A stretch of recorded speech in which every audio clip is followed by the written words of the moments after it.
നൈവ കിഞ്ചിത് കരോമീതി യുക്തോ മന്യേത തത്വവിത് പശ്യൻ ശൃണ്വൻ സ്പൃശൻ ജിഘ്രൻ അശ്നൻ ഗച്ഛൻ സ്വപൻ ശ്വസൻ പ്രലപൻ വിസർജൻ ഗൃഹ്ണൻ ഉന്മിഷൻ നിമിഷന്നപി ഇന്ദ്രിയാണീന്ദ്രിയാർത്ഥേഷു വർത്തന്ത ഇതി ധാരയൻ.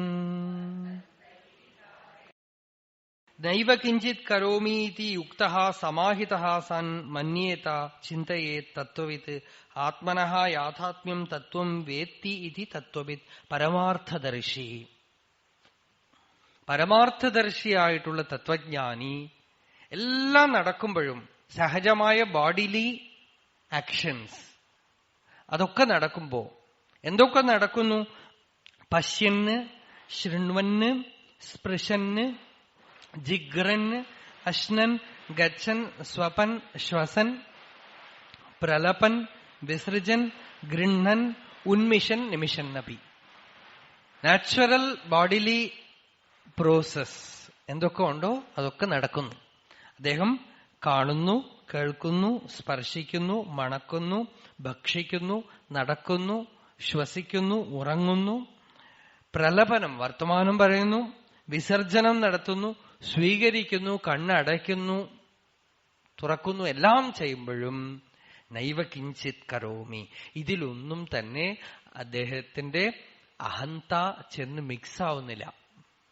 ഉണരണമിന്നി ഉറങ്ങണം, ഭുജിച്ചീടണമശനം പുണരേണമെന്നിവണ്ണം അണയും അനേക വികൽപ്പമാകയാൽ ആരുണരുവതുള്ളൊരു നിർവികാരരൂപം. നാരായണ ഗുരുസ്വാമിയുടെ ആത്മോപദേശ ശതകത്തിലാണ്. ഉണരണമിന്നി ഉറങ്ങണം, അതായത് ശരീരം അതിന്റെ പാട്ടിൽ അതിന് അതാത് സമയത്തിൽ ഉറക്കം വരുമ്പോ നിവൃത്തിയില്ലാതാവുമ്പോ ഉറങ്ങിപ്പോകുന്നു, എഴുന്നേൽക്കുമ്പോ എഴുന്നേൽക്കുന്നു, വിശക്കുമ്പോ എന്തെങ്കിലുമൊക്കെ ഭക്ഷണം കിട്ടിയാൽ കഴിക്കുന്നു, വിസർജനാദി ക്രിയകളൊക്കെ ചെയ്യുന്നു. പക്ഷേ ഇതൊക്കെ ശരീരം നാച്ചുറലായിട്ട് നടത്തുമ്പോഴും അജ്ഞാനികൾ എന്ത് ചെയ്യുന്നു? ഇനി ഉറങ്ങണം, ഇന്ന സമയത്തിൽ ഉണരണം, ഇന്നത് പ്രവർത്തിക്കണം, നാളെ രാവിലെ എണീറ്റാൽ എന്ത് ചെയ്യണം, ഇതല്ലേ നിരന്തരം. ഇതൊക്കെ നാച്ചുറലായിട്ട് ബോഡി ചെയ്യുമ്പോഴും ബോഡിയിൽ ഒരു സെപ്പറേറ്റ് ഡൂവർഷിപ്പ് ഉണ്ടാക്കിയിട്ട് ഉണരണമെന്നി ഉറങ്ങണം, ഭുജിച്ചീടണം അശനം പുണരേണമെന്നിവണ്ണം അണയും അനേക വികൽപ്പമാകയാൽ അത് ചെയ്യണം, ഇത് ചെയ്യണം, അത് ചെയ്യണം എന്ന് തോന്നുന്നതിനാണ് വികൽപ്പം. ആരുണരുവതുള്ളൊരു നിർവികാരരൂപം, ഒരു വികാരവും കൂടാതെ നമ്മളുടെ വാസ്തവത്തിലുള്ള ഞാൻ എന്ന അനുഭവം ഇതിലൊന്നും കൂടിക്കലരാതെ സാക്ഷി മാത്രമായി ഉണർവ് മാത്രമായി ഇരിക്കുന്നതിനെ തള്ളിക്കളഞ്ഞ് അവഗണിച്ചിട്ടാണ് ഈ പ്രവാഹത്തിൽ വീണിട്ട് ഞാൻ ഉണ്ണുന്നു, ഞാൻ ഉറങ്ങുന്നു, ഞാൻ പ്രവർത്തിക്കുന്നു, ഞാൻ സങ്കല്പിക്കുന്നു എന്നൊക്കെ കൂടിക്കലർന്ന ഒരു അഭിമാനവൃത്തി ഉണ്ടാക്കുന്നത്. മാറി നിന്ന് സാക്ഷിയായി നിന്നാൽ ഇതൊന്നും ബന്ധപ്പെടില്ല. നമ്മള് പ്രഹ്ലാദൻ അങ്ങനെയാണ് ഇരുന്നതെന്ന് ഭാഗവതം പറയണം. ആസീനഃ സംവിശന് തിഷ്ഠന് ശയാനഃ പ്രഭിബൻ ബ്രുവന് നാനുസന്ധത്തയേതാനി ഗോവിന്ദ പരിരംഭിത. ശരീരം ഇരിക്കുകയും നടക്കുകയും ഉണ്ണുകയും സംസാരിക്കുകയും ഒക്കെ ചെയ്യുമ്പോഴും അതൊക്കെ ഞാൻ ചെയ്യുന്നുവെന്നോ അതിനെ അനുസന്ധാനം ചെയ്യാതെ ഗോവിന്ദനെ ആലിംഗനം ചെയ്തുകൊണ്ടിരുന്നു. അത് ഭാഗവതത്തിന്റെ ഭാഷയാണ്. ഗോവിന്ദനെ ആലിംഗനം ചെയ്യലെന്ന് വെച്ചാൽ അന്തര്യാമിയായ ഭഗവാനിൽ താതാത്മ്യം പ്രാപിച്ച് മാറി നിൽക്കാതെ നിന്നു എന്നർത്ഥം. ശരീരം എല്ലാം ചെയ്യണം. പശ്യൻ, ശൃണ്വൻ, സ്പൃശൻ, ജിഗ്രൻ, അശ്നൻ, ഗച്ഛൻ, സ്വപൻ, ശ്വസൻ, പ്രലപൻ, വിസർജൻ, ഗൃഹ്ണൻ, ഉന്മിഷൻ, നിമിഷന്നപി. തത്വവിത്ത് എന്ത് ചെയ്യുന്നു? ഇന്ദ്രിയങ്ങള് വിഷയങ്ങളിൽ പ്രവർത്തിക്കുന്നു. എനിക്ക് സംഘമില്ല. വോളണ്ടറി ആയിട്ട് അദ്ദേഹം ഒന്നും ചെയ്യണില്ല. ആളുകൾ ചിലപ്പോൾ എന്ത് പറയും, ഇങ്ങനെയൊക്കെ പറഞ്ഞു കഴിയുമ്പോൾ അപ്പൊ നമുക്ക് എന്ത് വേണമെങ്കിലും ചെയ്തിട്ട് ഇന്ദ്രിയങ്ങൾ വിഷയങ്ങൾ പ്രവർത്തിക്കണമെന്ന് പറയാവോ എന്ന് ചോദിക്കും. അങ്ങനെയല്ല, അദ്ദേഹത്തിന് ശരീരത്തിന് ചിന്തിക്കണേ ഇല്ല. അദ്ദേഹം ഈസ് കോൺസ്റ്റന്റ്ലി യോഗയുക്ത. അതായത് ഞാൻ എന്നുള്ളത് ഉദിക്കാത്ത ആ സ്ഥിതിയിൽ നിശ്ചലമായ സത്തയിൽ സത്താചിത് സുഖരൂപമായ വസ്തുവില് രമിച്ചുകൊണ്ടിരിക്കുന്നത് കൊണ്ട് ശരീരം ഇങ്ങനെ നടക്കുകയാണ്. അതാണ് ഇന്നലെ പറഞ്ഞുവല്ലോ, തുക്കാറാം ഇങ്ങനെ പട്ടണത്തിലൊക്കെ ചുറ്റിത്തിരിയോ അത്രേ. അപ്പൊ എവിടെ പോണമെന്ന് ചോദിച്ചാ വൈകുണ്ഠ എന്ന് പറയും. അദ്ദേഹം വൈകുണ്ഠത്തിലേക്കാണോ പോണത്? വൈകുണ്ഠം എവിടെയാ? ഹൃദയത്തിലാണ്. ശരീരമോ? ശരീരം പട്ടണത്തിലൊക്കെ അലഞ്ഞു നടക്കുകയാണ്. ഒരു പോക്കിടമില്ലാതെ അലയാണ് ശരീരമേ. അതെന്താ? അതിന്റെ പ്രാരബ്ധത്തിനനുസരിച്ച് അതെന്തൊക്കെയോ ചെയ്യാണ്. അവരതിൽ കോൺഷ്യസേ അല്ലാതെ അവര് വൈകുണ്ഠത്തിലേക്കാണ് പോണത്. ഉള്ളില് ഹൃദയത്തിൽ അവിടെയാണ് ഇരിക്കുന്നത്. ശരീരം എങ്ങനെ അല്ലേ? രമണ ഭഗവാൻ അരുണാചലത്തിൽ ഒരിടത്ത് ഇങ്ങനെ ഫോട്ടോ ഒക്കെ കണ്ട അങ്ങനെ ഇരുന്ന പോലെയൊക്കെ തോന്നും. അതൊന്നുമല്ല. ഭഗവാൻ പറയും, അരുണാചലത്തിൽ എന്റെ കാല് സ്പർശിക്കാത്ത ഒരു ഇഞ്ച് സ്ഥലം പോലും ഉണ്ടാവില്ല എന്ന്. അത്രയധികം മലയിലൊക്കെ അലഞ്ഞു നടന്നിട്ടുണ്ട്. ശരീരം ഇങ്ങനെ നടക്കുമ്പോ നിഷ്ഠയെവിടെയാ? കുമ്പാട്ടം നടത്തുന്ന സ്ത്രീ തലയിൽ കുംഭം വെച്ചുകൊണ്ട് പാട്ടിനനുസരിച്ച് താളത്തിനനുസരിച്ച് മുദ്രകളൊക്കെ കാണിച്ച് നടിക്കുമ്പോഴും ശ്രദ്ധ മുഴുവൻ കുംഭത്തിൽ വെക്കുന്ന പോലെ പുങ്ഖാനുപുങ്ഖ വിഷയേക്ഷണ തത്പരോപി ബ്രഹ്മാവലോകധിഷണാം ന ജഹാതി യോഗി സംഗീതതാള ലയനൃത്യ വശങ്കതാപി മൗലിസ്ഥകുംഭ പരിരക്ഷണതീ നടീവ. മൗലിസ്ഥകുംഭത്തിനെ പരിരക്ഷിക്കുന്ന നടിയെ പോലെ ശ്രദ്ധയെ ഹൃദയത്തിൽ ലഗ്നമായി വെച്ചുകൊണ്ട് തത്വവിത്തായിട്ടുള്ളവനും ഞാൻ കർത്താവാണ് ഭോക്താവാണെന്നുള്ള അഭിമാനം ഉദിക്കാതെ ശരീരവ്യവഹാരത്തിൽ സാക്ഷി മാത്രമായിട്ടിരിക്കുക.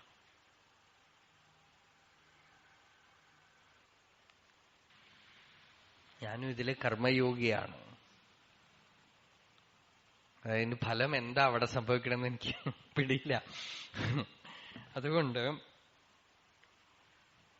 തസ്യ ഏവം തത്വവിദഃ സർവകാര്യകരണചേഷ്ടാസു കർമ്മസു അകർമ്മയേവ പശ്യതഃ സമ്യക് ദർശിനഃ തസ്യ സർവകർമ്മസന്യാസേവ അധികാരഃ കർമ്മണഃ അഭാവദർശനാത്.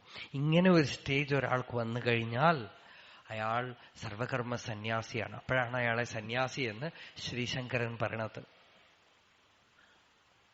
ശങ്കരാചാര്യർ അപ്പോഴാണ് സന്യാസി എന്ന് പറയുന്നത്. ശങ്കരാചാര്യരുടെ ഭാഷയൊക്കെ നോക്കിയാൽ എനിക്ക് ചിലപ്പോൾ തോന്നും ശങ്കരൻ ഈ സന്യാസ സമ്പ്രദായം ഒന്നും ഉണ്ടാക്കിയിട്ടുണ്ടാവില്ല എന്ന് തോന്നും. കാരണം അദ്ദേഹം പേരൊന്നും മാറ്റിയില്ല, ശങ്കരനെ വെച്ചോളൂ. നമ്മൾക്ക് ഇന്ന് ഡ്രാമയും നാടകവും കഥകളൊക്കെ എഴുതിയത് പലതും അവരുടെ കാലം കഴിഞ്ഞ് ഒരുപാട് വർഷങ്ങൾക്ക് ശേഷമാണ്. തദേവ ഉത്തമം പാരിവ്രജ്യം യത് ദണ്ഡകമണ്ഡൽവാദി വർജിതം എന്ന് ആചാര്യസ്വാമികൾ ഭാഷ്യത്തിലൊരിടത്ത് പറയുകയും ചെയ്യുന്നു.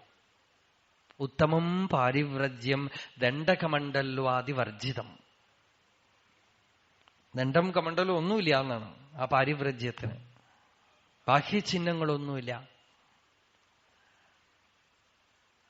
സന്യാസം ആന്തരികമാണ്. എപ്പോ സർവകർമ്മ സന്യാസം അയാൾക്ക് വരുന്നു എന്ന് വെച്ചാൽ ശരീരത്തിന്റെ ഒരു ചേഷ്ടയും ഈസ് നോട്ട് കോൺഷ്യസ്. തസ്യ കർമ്മ അഭാവദർശിന സമ്യക് ദർശിന. അയാൾക്ക് സമ്യക് ദർശി എന്ന് പേര്. സമ്യക് ദർശി എന്ന് വെച്ചാൽ he has that right vision, perfect vision. എന്താ പെർഫെക്റ്റ് വിഷൻ? കർമ്മ അഭാവദർശിയാണ് അയാൾ. ശരീരം അതിന്റെ പ്രാരബ്ധത്തിനനുസരിച്ച് ഫാൻ ഓഫ് ചെയ്താൽ പിന്നെയും ചുറ്റിക്കൊണ്ടിരിക്കും കുറെ നേരത്തേക്ക്.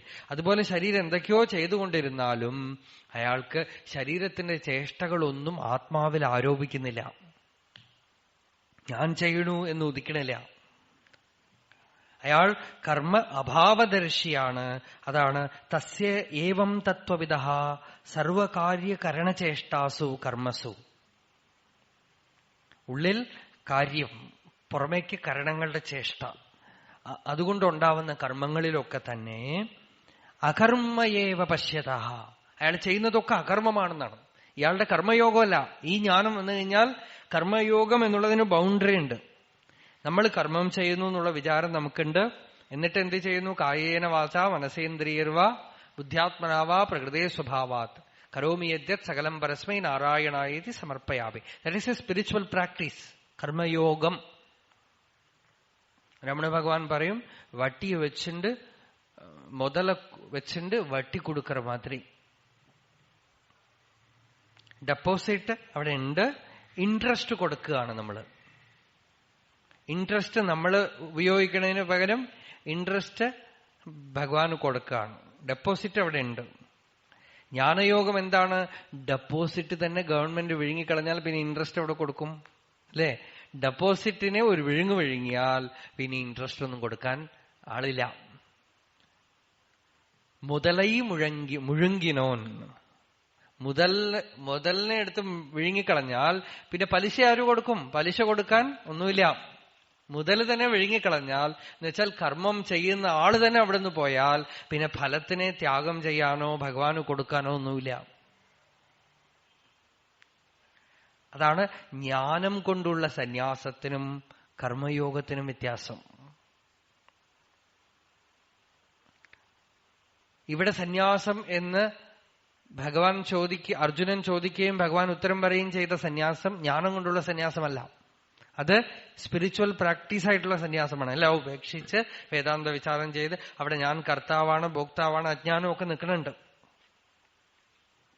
അതിനെയാണ് ഭഗവാൻ പറഞ്ഞത് അതിനേക്കാളും നല്ലത് കർമ്മയോഗമാണ്. കർമ്മയോഗം അവസാനം എവിടെ കൊണ്ടെത്തിക്കും? ശരീരത്തിന്റെ പിടിയിൽ നിന്ന് വിമുക്തമായി. ഇപ്പൊ പറഞ്ഞിട്ടുണ്ടല്ലോ, ഞാൻ ഒന്നും ചെയ്യണില്ല, ദേഹം എന്നിലില്ല, ഞാൻ ദേഹമല്ല. ഈ സ്റ്റേജിലേക്ക് വരണമെങ്കിൽ കർമ്മയോഗം കൊണ്ട് പവിത്രമായി ശരീരം നമുക്ക് ഇത്തിരി ലൈസൻസ് ഒക്കെ തരണം, പാസ്പോർട്ട് വിസയൊക്കെ തന്നാലേ അങ്ങോട്ട് പോവാൻ പറ്റുള്ളൂ.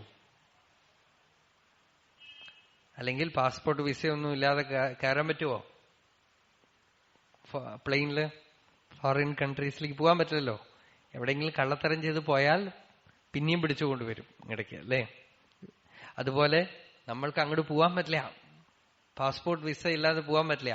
അപ്പൊ നമ്മളുടെ ശരീരം പാസ്പോർട്ടും വിസയും ഒക്കെ തരണമെങ്കിൽ യോഗയുക്ത വിശുദ്ധാത്മാ വിചിതാത്മാ ജിതേന്ദ്രിയ സർവഭൂതാത്മഭൂ അത ഇരിക്കട്ടെ. യോഗയുക്തനായി തീരണം. ആക്ഷൻസ് കർമ്മത്തിൽ വളരെ ജാഗ്രതയായിരിക്കണം. നമ്മളുടെ ഫീൽഡിലുള്ളത് ഏറ്റവും ബേസിക് ആയിട്ടുള്ളത് കർമ്മമാണ്. കർമ്മം ചെയ്യുമ്പോൾ നമ്മൾ ഇനിമേലാൽ ജാഗ്രതയായിരിക്കണം. എങ്ങനെ കർമ്മം ചെയ്യണം എന്ന് വെച്ചാൽ നമ്മൾക്ക് ചെയ്യേണ്ട ധർമ്മത്തിനെ ചെയ്യണം, അതിനെ ഭഗവത് അർപ്പണമായിട്ട് ചെയ്യണം. ധർമ്മം നമ്മൾക്ക് എന്ത് ചെയ്യാനുണ്ടോ കുടുംബത്തിനോ കുട്ടികൾക്കോ അതിലൊക്കെ സെൽഫ്ലെസ് ആയിട്ട് അത് ചെയ്തേയിരിക്കണം. എന്നാലേ അതൊന്നൊക്കെ നമുക്ക് ഫ്രീഡം കിട്ടുകയുള്ളൂ. ഏതോ പൂർവ്വകർമ്മം കൊണ്ടാണ് ഇങ്ങനെയൊക്കെ ബന്ധം ഉണ്ടായിരിക്കുന്നത്, അതൊക്കെ ചെയ്യണം. പക്ഷെ അതൊന്നും പ്രതീക്ഷിക്കാൻ പാടില്ല. പുതിയതായിട്ട് വോളണ്ടറി ആയിട്ടുള്ള ആക്ഷൻസിന്റെ ചെയിൻസ് പുതിയതായിട്ടൊന്നും തുടങ്ങി വെക്കരുത്. പുതിയ ഏടാകൂടത്തിലൊന്നും പോയി ചാടരുത്. ഉള്ളതിനെ ഭംഗിയായിട്ട് തീർക്കണം. സഹജമായി നിങ്ങൾക്ക് നിസ്വാർത്ഥമായി പ്രവർത്തിക്കാൻ എന്തെങ്കിലുമൊക്കെ സന്ദർഭം കിട്ടിയാൽ അവിടെ പോയി നിങ്ങൾക്ക് വേണ്ടി അല്ലാതെ എന്ത് കർമ്മം വേണമെങ്കിലും ചെയ്തു കൊടുക്കാം. അപ്പൊ അത് പൂജയായിട്ട് ആരാധനയായിട്ട് തീരും. അതിൽ പോയി കുടുങ്ങാൻ പാടില്ല, ബന്ധമൊന്നും വരുത്താൻ പാടില്ല. സ്വതന്ത്രമായി നിന്നുകൊണ്ട് എത്ര വേണമെങ്കിൽ പ്രവർത്തിച്ച ആർക്ക് വേണമെങ്കിലും നല്ല നന്മയുണ്ടാവുന്ന രീതിയിൽ അവർക്ക് ഹിതം ചെയ്യുന്ന രീതിയിലൊക്കെ ചെയ്തു കൊടുക്കാം. അങ്ങനെയൊക്കെ ചെയ്തു കഴിയുമ്പോൾ പതുക്കെ പതുക്കെ അകമയുള്ള ഈ ചിജ്ജട ഗ്രന്ഥി ശരീരത്തിലെ നാഡീ നരമ്പുകളൊക്കെ ശുദ്ധമായി ദേഹത്തിൽ നിന്നും പിടിവിട്ടു വരും.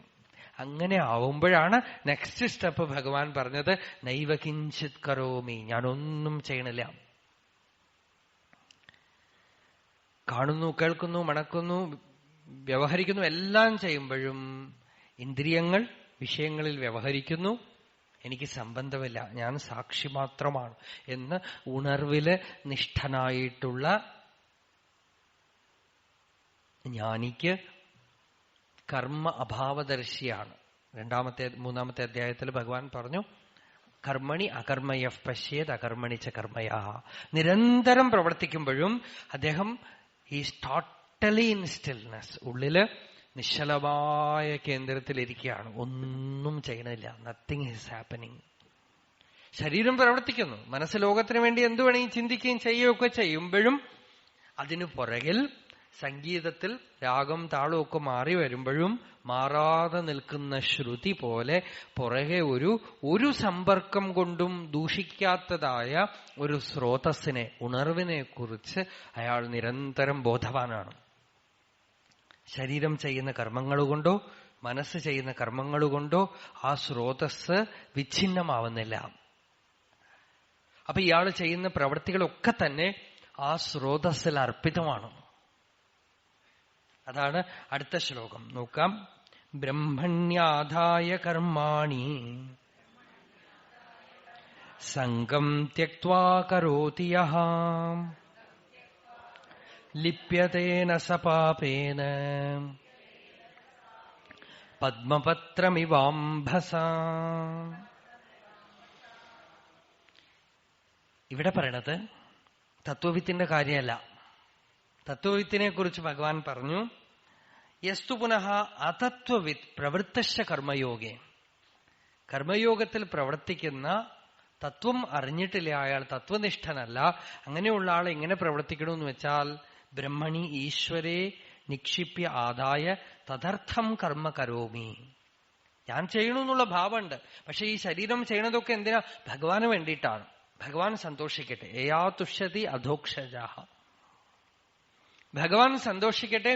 ഭഗവാന്റെ കയ്യിൽ ഞാൻ യന്ത്രം മാത്രമാണ്, ഭഗവാൻ എന്റെ യന്ത്രിയാണ്, ഭഗവാൻ നിയന്ത്രിക്കണ പോലെ ഞാൻ പ്രവർത്തിക്കുന്നു, ഭഗവാൻ ചിന്തിപ്പിക്കുന്ന പോലെ ഉള്ളിൽ ചിന്തിക്കുന്നു, ഭഗവാനാണ് എന്റെ കൺട്രോളർ, ഞാൻ വെറും രഥമാണ്, ഭഗവാൻ രഥിയാണ്, ഭഗവാന്റെ കയ്യിൽ ഒരു കൊച്ചു കുട്ടി മാത്രമാണ് ഞാൻ എന്നൊക്കെ ഭഗവാന്റെ അടുത്ത് തന്നെ ഏൽപ്പിച്ചു കൊടുത്തിട്ട് കർമാണി കരോതി, ബ്രഹ്മണി ആദായ കർമാണി കരോതി.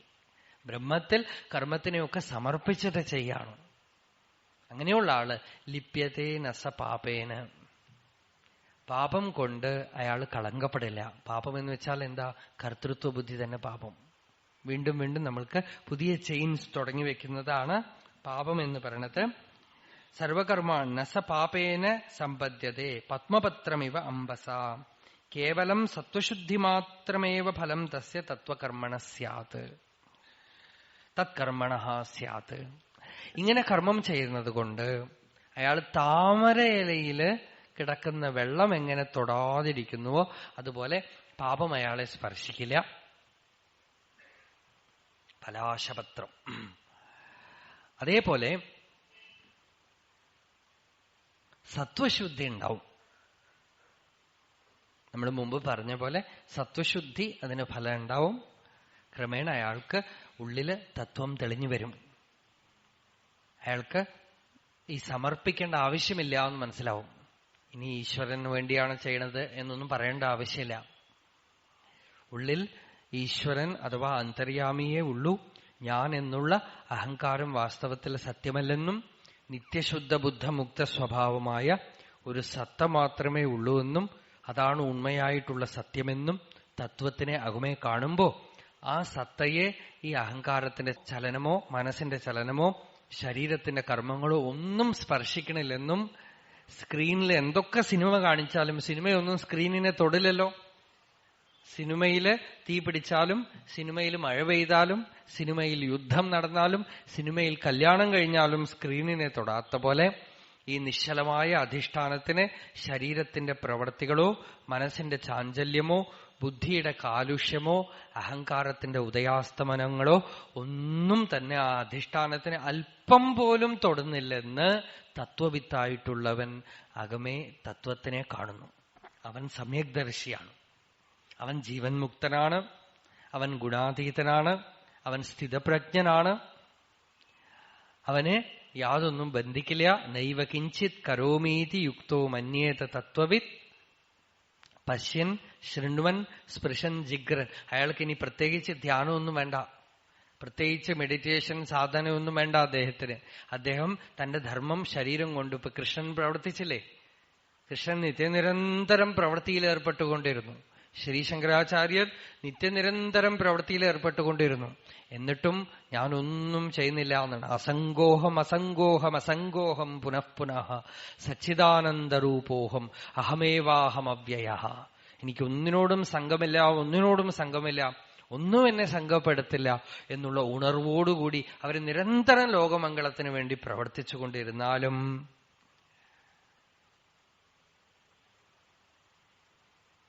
ഇന്ദ്രിയങ്ങൾ വിഷയങ്ങളിൽ വ്യവഹരിക്കുന്നു എന്നല്ലാതെ അവരുടെ തത്വജ്ഞാനം നഷ്ടപ്പെടുന്നില്ല, ഭഗവത് അനുഭവം നഷ്ടപ്പെടുന്നില്ല, സ്വാത്മസുഖം നഷ്ടപ്പെടുന്നില്ല.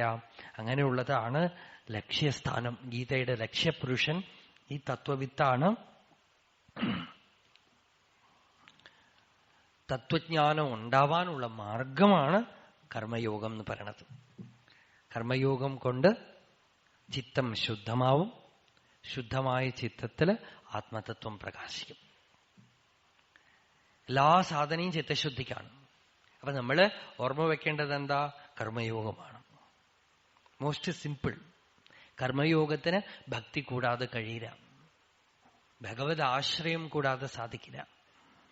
എന്തിന് കർമ്മയോഗിയാവണം? ഭഗവത് ആരാധനയാണ്. എന്റെ കർമ്മമൊക്കെ ഭഗവത് ആരാധനയാണ്. അതിന് ഈ ഭാഗവത ധർമ്മത്തിലെ വഴി എന്താന്ന് വെച്ചാൽ നിരന്തരം ഭഗവാന്റെ നാമത്തിനെ സ്മരിച്ചുകൊണ്ടിരിക്കൂ. ശരീരം പ്രവർത്തിക്കട്ടെ ഒക്കെ ചെയ്യുമ്പോഴും ആ സ്മരണം നിർത്തിക്കൊണ്ടേയിരിക്കൂ. നാമസ്മരണം ചെയ്തുകൊണ്ടേയിരിക്കൂ എന്ന് ഭാഗവത സമ്പ്രദായം. നാമസ്മരണം ചെയ്തുകൊണ്ടേയിരിക്കൂ. അപ്പൊ കർമ്മങ്ങളൊക്കെ ഭഗവാന് പോയി ചേരട്ടെ. ഊണ് കഴിക്കുമ്പോഴും നാമസ്മരണം ചെയ്തുകൊണ്ടിരിക്കൂ. ഉറങ്ങാൻ പോകുമ്പോഴും നാമസ്മരണം ചെയ്തുകൊണ്ട് ഉറങ്ങൂ. എഴുന്നേറ്റ് കഴിഞ്ഞാൽ തുടങ്ങിക്കോളൂ. വ്യവഹാരം ചെയ്യുമ്പോഴൊക്കെ ആ നാമസ്മരണം ഉണ്ടായിക്കൊണ്ടേയിരിക്കട്ടെ. അങ്ങനെ നാമസ്മരണം ഉണ്ടായിക്കൊണ്ടേയിരുന്നാൽ കർമ്മങ്ങളും ഇതുമൊക്കെ പതുക്കെ പതുക്കെ പതുക്കെ അങ്ങോട്ട് അർപ്പിതമായിട്ട് തീർന്നുകൊള്ളും. ഇതാണ് സാധാരണ ആളുകൾക്ക് ഭാഗവതധർമ്മ വിഹിതമായിട്ടുള്ള അനുഷ്ഠാനം. പ്രത്യേകിച്ച് നിങ്ങളൊന്നും ചെയ്യണ്ടെന്നാണ് ഭാഗവതന്മാര് പറയണത്. അതാണ്, നിങ്ങൾ നിരന്തരം നാമത്തിനെ ഉള്ളിൽ സ്മരിച്ചുകൊള്ളുക. ചെയ്യുന്ന കർമ്മങ്ങളെയൊക്കെ നാരായണൻ അങ്ങോട്ട് അർപ്പിക്കാം. പ്രത്യേക ചില അനുഷ്ഠാനമൊക്കെ പറഞ്ഞാൽ ചിലപ്പോൾ അതിലൊരു അഭിമാനമൊക്കെ വരും. അതുകൊണ്ടാണ് ഭാഗവത സമ്പ്രദായത്തിൽ പ്രത്യേക അനുഷ്ഠാനത്തിനൊക്കെ എടുത്തു കളഞ്ഞത്. ശരീരത്തിന് നാച്ചുറലായി എന്തൊക്കെ ചേഷ്ടയുണ്ടോ അതൊക്കെ ശരീരം ചെയ്യട്ടെ. നിങ്ങൾ ചെയ്യേണ്ടത് കോൺസ്റ്റന്റ് റിമംബറൻസ്, അവിഛിന്നമായ ഒരു സ്മരണത്തിനെ ഉള്ളിൽ നിർത്തിക്കൊള്ളുക. അല്ലാതെ ഇന്ന സമയത്ത് പ്രാണായാമം ചെയ്ത അനുഷ്ഠാനം അത് കഴിഞ്ഞു കഴിഞ്ഞാൽ ഞാൻ ലൗകികനാണെന്ന് പറയുമ്പോൾ ആ സമയത്ത് കർത്തൃത്വവും അത് കഴിഞ്ഞു കഴിഞ്ഞാൽ ലൗകിക നിഷിദ്ധ കർമ്മവാസനയൊക്കെ വന്നുകൂടാനുണ്ട്. അതിനു പകരം പൂർണ്ണമായി ശരീരത്തിനെ ഭഗവാൻ അർപ്പിച്ചിട്ട് നിരന്തരം ഒരു സ്മരണത്തിനെ ഉള്ളിൽ വെച്ചുകൊണ്ടിരിക്കുക.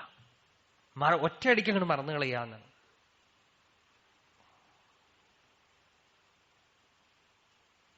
ഇനി മേലാൽ അവിസ്മരണം ന സ്മര്യതാം വാന്തവസ്തു സ്മരണവിഷയഭൂതം കൽപ്യത്തെ കുത്സനായ. ആചാര്യസ്വാമികൾ കുറച്ച് ശക്തമായ ഭാഷയിൽ വിവേക ചൂടാമണിയിൽ പറഞ്ഞു, ഛർദിച്ചു കളഞ്ഞതിനെ പിന്നെയും ഓർക്കുവോ എന്നാണ്. അരോചകമായിട്ട് ഇരിക്കില്ലേ? ന സ്മര്യതാം വാന്തവസ്തു സ്മരണവിഷയഭൂതം കൽപ്പത്തെ കുത്സനായ. അതുകൊണ്ട് അങ്ങോട്ട് മറന്നു കളയാ. എന്നുവെച്ചാൽ ശരീരത്തിനെ എങ്ങനെ മറക്കാം? ശരീരം അതിന്റെ റെഗുലറായിട്ട് എന്തൊക്കെ പശ്യൻ, ശൃൺവൻ, സ്പൃശൻ, ജിഗ്രൻ, അഷ്ടൻ, ഗച്ഛൻ, സ്വപൻ, ശ്വസൻ, രാവിലെ എണീറ്റ് കഴിഞ്ഞാൽ അതിന്റെ റെഗുലർ റൂട്ടീൻ ഇങ്ങനെ തുടങ്ങട്ടെ, ചെയ്യട്ടെ. നമ്മൾ എന്ത് ചെയ്യണു? നിരന്തര നാമസ്മരണം. നാമജപവും ആത്മവിചാരവും ഒന്നും വലിയ വ്യത്യാസമൊന്നുമില്ല. ഒക്കെ നമ്മൾക്ക് പ്രാക്ടീസ് വരുമ്പോൾ മനസ്സിലാവും കാര്യമൊക്കെ ഒന്ന് തന്നെ. എളുപ്പം എന്നുള്ളതിന് ഭാഗവത ധർമ്മത്തിൽ പറഞ്ഞു നാമം ജപിക്കൂ, നിരന്തരം നാമം ജപിക്കൂ.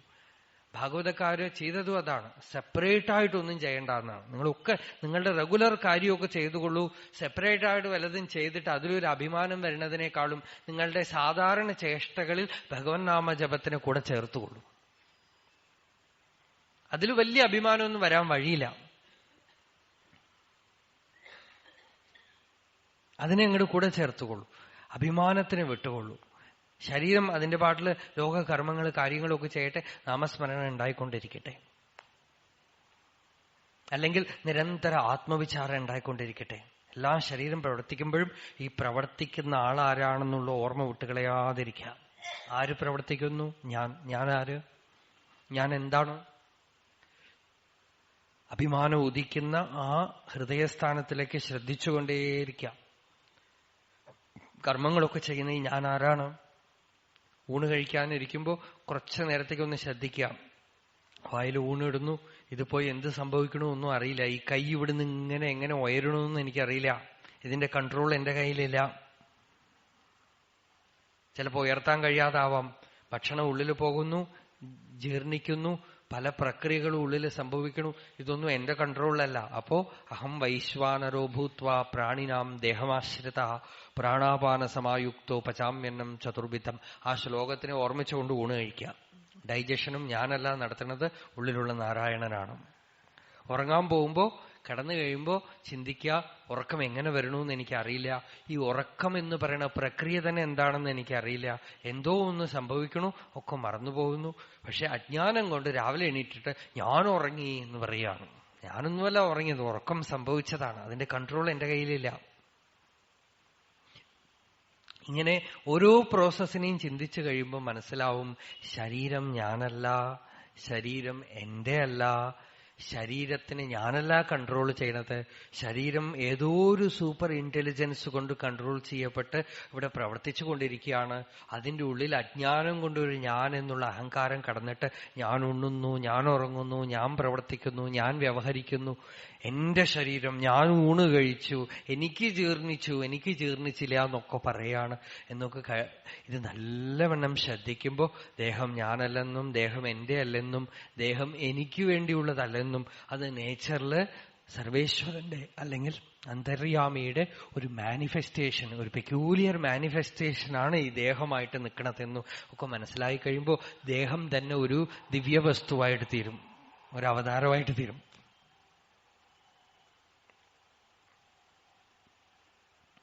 എന്തൊക്കെയോ പറയണു അല്ലേ. ഇങ്ങനെയൊക്കെ അനുസന്ധാനം ചെയ്യുമ്പോൾ, ഇപ്പൊ നമ്മളിപ്പോ അനുസന്ധാനം ചെയ്യണമല്ലേ, ഇതാണ് പ്രയോജനം. ഇപ്പൊ ഇരിക്കുമ്പോൾ നിങ്ങൾ കേൾക്കണ്ടല്ലോ, അത് തന്നെ. അത് കഴിഞ്ഞ് നിങ്ങൾ മറന്നുപോയാൽ പോയിക്കോളൂ, പുറത്ത് കഴിഞ്ഞ് പോയാൽ പോട്ടെ. ഇത്രയും നേരം ചെയ്തുവല്ലോ, ഇതിന്റെ സംസ്കാരം ഉള്ളിൽ കിടക്കും, എവിടെയും പോവില്ല. എപ്പോഴെങ്കിലുമൊക്കെ വീണ്ടും പൊട്ടിമുളയ്ക്കും, വിചാരം ചെയ്യിപ്പിക്കും, നഷ്ടമായി പോവില്ല. പലരും പറയുന്നുണ്ട് കേട്ട് കഴിഞ്ഞ് കുറച്ചു കഴിഞ്ഞൊക്കെ പോകണമെന്ന്. അത് പോകുന്നത് വെറുതെ പൂർവ്വ സ്വഭാവം നമ്മളെ വന്ന് തള്ളിക്കൊണ്ട് പോണതാണ്. പക്ഷെ ഈ കേട്ടത് ഉള്ളിൽ കിടക്കുന്നുണ്ട്, അത് മറ്റൊരു സമയത്തിൽ പൊന്തി വരും. ഒന്നും പോവില്ല. എങ്ങനെ പോവും? എവിടെ പോവും? പോവില്ല, ഉള്ളിൽ കിടക്കും. പക്ഷെ പൂർവ്വ സ്വഭാവം പിന്നെയും ഇവിടുന്ന് പുറത്തിറങ്ങുമ്പോഴേക്കും വിശക്കാൻ തുടങ്ങും, ഭക്ഷണം ഉണ്ടാക്കണം, കഴിക്കണം, ഉറങ്ങണം, അതൊക്കെ വരും. അതുകൊണ്ട് ഇത് പോയി എന്നർത്ഥമില്ല. അതൊക്കെ ശരീരത്തിന്റെ ചേഷ്ടയ്ക്ക് വേണ്ടി തൽക്കാല ഉപയോഗത്തിന് വേണ്ടിയുള്ള ചിന്തകളാണ്. ആ ചിന്തകളൊക്കെ കഴിഞ്ഞു കഴിയുമ്പോൾ പിന്നെ ഒരുപക്ഷെ ചിലപ്പോൾ സത്സംഗം കഴിഞ്ഞ് അത് പൊന്തിവരും, അല്ലെങ്കിൽ നിങ്ങൾക്ക് ജീവിത അനുഭവം ഉണ്ടാവുമ്പോൾ ഇത് പ്രബലമായിട്ട് പൊന്തിവരും. അപ്പോഴൊക്കെ ആയിരിക്കും ഇത് ഉള്ളിൽ കിടപ്പുണ്ട് എന്ന് നമ്മൾ അറിയണത്.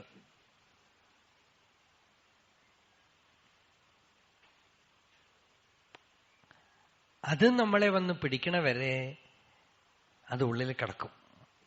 അർജുനന് പോലും അങ്ങനെയാണ്. ഭാഗവതം അതാണല്ലോ. ഗീതയൊക്കെ കേട്ടിട്ട് തൽക്കാലത്തേക്കൊക്കെ മറന്നുപോയി അർജുനൻ. എന്നിട്ട് പിന്നെ കൃഷ്ണൻ ശരീരത്യാഗത്തിന് ശേഷമാണ് ഗീതം ഭഗവതാ ജ്ഞാനം യത്തത് സംഗ്രാമമൂർധനി കാലകർമ്മ തമോരുദ്ധം പുനരധ്യഗമത് പ്രഭു എന്ന് ഉള്ളിൽ വീണ്ടും പൊന്തി വരണത്. അപ്പൊ അതുപോലെ പ്രകാശിക്കേണ്ട സമയമാകുമ്പോ പ്രകാശിക്കും. നാളെ രാവിലെ വീണ്ടും കാണാം. സർവേപി സുഖിനഃ സന്തു സർവേ സന്തു നിരാമയാഃ സർവേ ഭദ്രാണി പശ്യന്തു മാ കശ്ചിത് ദുഃഖഭാഗ് ഭവേത്. യതോ മമാത്മാ ഭവസി ത്വമേവ തതോ ന വാച്യം മമ കിഞ്ചിദസ്തി. യഥാ തവേഷ്ടം കുരു മാം തഥൈവ ത്വാം ആത്മനാഥം രമണം ഭജാമി.